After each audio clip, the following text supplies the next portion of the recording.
3D printing is an inspiration. I think it's as much an inspiration as a hammer is an inspiration to a blacksmith.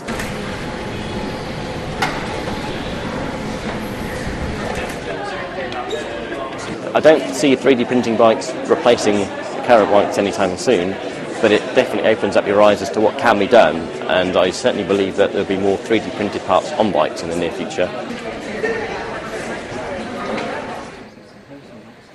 3D offers two things. It offers the opportunity to make the perfect fit for a patient's body, but it also offers the opportunity to change the structure through the 3D structure. So the inside of a 3D printed item could be completely different than the outside.